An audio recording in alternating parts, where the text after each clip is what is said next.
नमस्कार, मैं आपके साथ विभा उपाध्याय और आप देख रहे हैं न्यूज़ 18 बिहार झारखंड का डिजिटल प्लेटफॉर्म।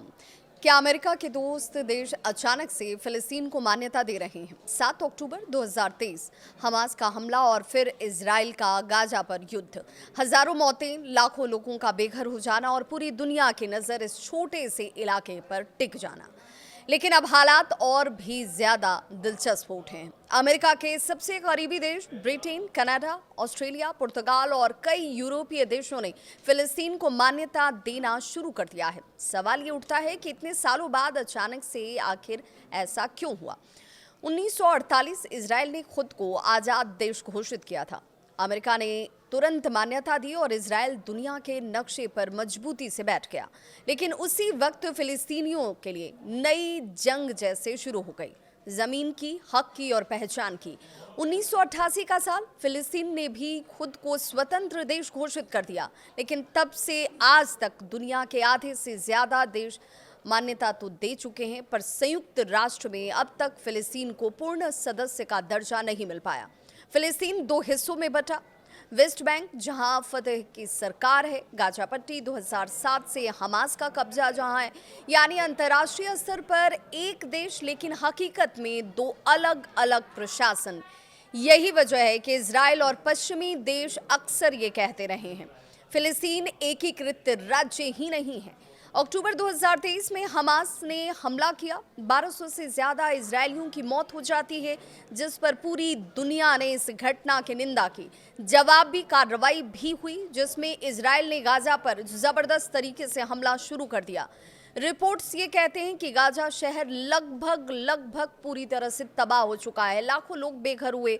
भूखमरी और बीमारी जैसे उनके लिए इस वक्त सबसे बड़ी चुनौती बनी। अब तक 60,000 से ज्यादा मौतें हो चुकी हैं, इनमें बड़ी संख्या बच्चों और महिलाओं की है। यही वो पल है जिसने पूरी दुनिया में एक तरीके से दबाव बनाया कि आखिर ऐसे हालात में कुछ तो करना होगा। अचानक से बदलाव क्यों हुआ, इस पर भी जानना और समझना जरूरी है। असली सवाल इस पर आते हैं, जिसमें कनाडा, ऑस्ट्रेलिया और यूरोप के कई देशों ने अचानक से फिलिस्तीन को मान्यता क्यों दे दी।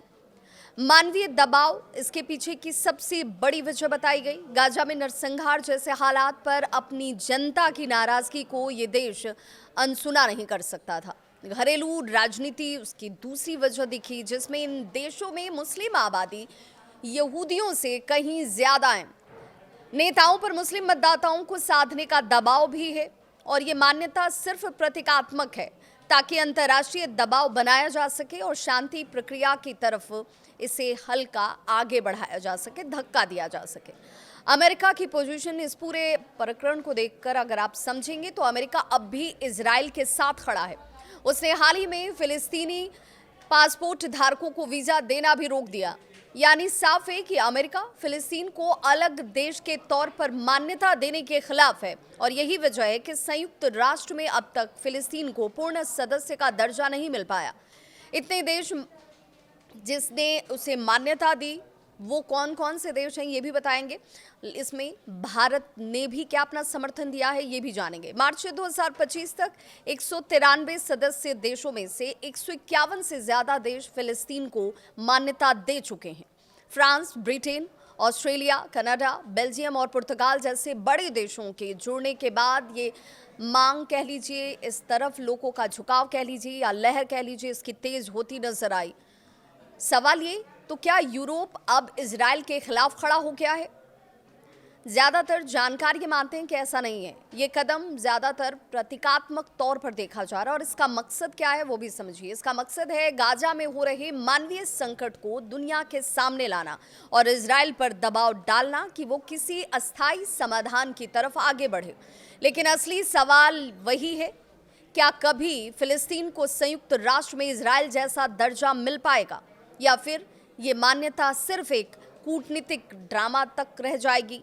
आपको इस पर क्या लगता है? यूरोपीय देशों का ये फैसला असली में बदलाव के लिए है कदम उठाया गया या सिर्फ पॉलिटिकल गेम है? कमेंट में अपनी राय जरूर साझा करें।